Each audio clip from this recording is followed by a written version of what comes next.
Halo, berjumpa lagi dengan saya di topik 6.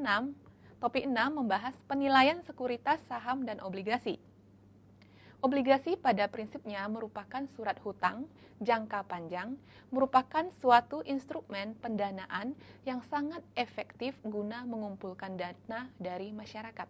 Obligasi adalah kontrak hutang jangka panjang di mana peminjam setuju untuk membayar bunga dan pokoknya kepada pemegang saham obligasi pada waktu tertentu.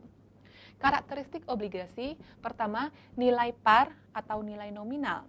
Nilai yang tertera pada kertas obligasi dan mewakili jumlah uang yang dipinjam oleh perusahaan dan akan dibayarkan pada saat jatuh tempo. Yang kedua, karakteristik obligasi, kupon atau tingkat bunga. Jumlah bunga tetap yang harus dibayarkan setiap tahun oleh perusahaan yang mengeluarkan obligasi. Yang ketiga, jatuh tempo. Tanggal di mana nilai per harus dibayar. Penilaian suatu aset adalah nilai sekarang atau present value dari aliran kas yang dihasilkan di masa yang akan datang. Faktor-faktor yang menyebabkan tinggi rendahnya tingkat keuntungan yang diminta atau dipersyaratkan. Pertama, premi maturity. Semakin lama jatuh tempo suatu obligasi, maka semakin tinggi. Sebaliknya, semakin pendek jatuh tempo suatu obligasi, maka semakin rendah. Kedua, premi kebangkrutan. Dikaitkan dengan utang perusahaan, semakin besar hutang perusahaan menyebabkan risiko yang semakin besar pula, sehingga akan meningkat, begitu juga sebaliknya.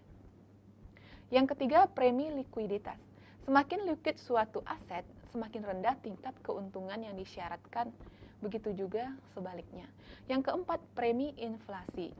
Jika inflasi meningkat, maka tingkat bunga bebas risiko juga meningkat, sehingga mengakibatkan kenaikan untuk obligasi tersebut.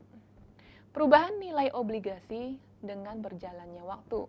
Pertama, biasanya pertama kali di-issue harganya sama atau mendekati nilai par.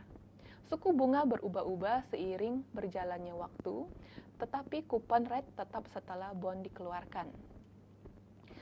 Setiap kali suku bunga naik di atas kupon rate, harga obligasi akan berada di bawah nilai par value dari obligasi tersebut. Obligasi ini disebut discount bond. Setiap kali suku bunga turun di bawah kupon rate, harga obligasi akan berada di atas nilai par value dari obligasi. Obligasi ini disebut premium bond. Premium bond adalah obligasi yang dijual di atas nilai nominalnya. Oleh karena itu, kenaikan suku bunga untuk mengakibatkan harga obligasi turun dan penurunan suku bunga akan mengakibatkan harga obligasi naik. Risiko kegagalan obligasi. Obligasi memiliki risiko kegagalan. Jika penerbit mengalami kegagalan, maka investor akan menerima lebih sedikit daripada pengembalian yang dijanjikan atas obligasi tersebut. Peringkat risiko dan suku bunga obligasi. Obligasi memiliki peringkat atau rating yang mencerminkan probabilitas obligasi ini mengalami kegagalan. Peringkat paling tinggi adalah double AAA dan menurun hingga D. Semakin tinggi peringkat obligasi, semakin rendah risiko dan suku bunganya. Saham, apa itu saham? Saham merupakan bukti kepemilikan. Saham merupakan instrumen penyertaan modal seseorang atau lembaga dalam suatu perusahaan. Saham dikeluarkan dalam rangka pendirian perusahaan, pemenuhan modal, atau peningkatan modal dasar. Pemegang saham adalah pihak yang mempunyai hak kepemilikan atas perseroan karena adanya penyertaan modal pada perusahaan. Dividen adalah pembagian cash secara periodik dari perusahaan ke pemegang saham. Capital gain adalah selisih harga jual dan harga beli saham, di mana harga jual lebih tinggi daripada harga beli. Capital loss adalah selisih harga jual dan harga beli saham, di mana harga jual lebih rendah daripada harga beli. Jenis saham ada dua, saham biasa, saham preferen. Saham biasa yaitu saham yang menempatkan pemiliknya pada posisi paling akhir dalam hal pembagian dividen. Saham preferen, saham yang menempatkan pemiliknya pada posisi awal sebelum pembayaran saham biasa dalam hal pembagian dividen seperti dividen tetap. Saham preferen adalah sekuritas hybrid yang memiliki beberapa karakteristik utang dan beberapa ekuitas.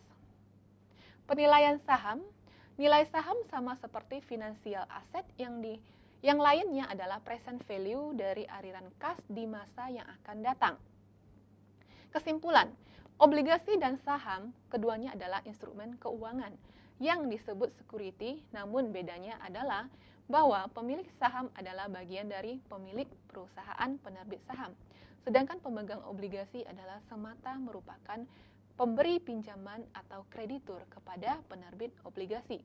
Obligasi juga biasanya memiliki suatu jangka waktu yang ditetapkan di mana setelah jangka waktu tersebut tiba, maka obligasi dapat diuangkan, sedangkan saham dapat dimiliki selamanya. Materi dalam topik ini diambil dari buku Gitman, Lawrence tahun 2012, judul buku Principle of Managerial Finance, United States, penerbit Pearson Education. Demikian materi topik ini, sampai jumpa di video berikutnya, terima kasih.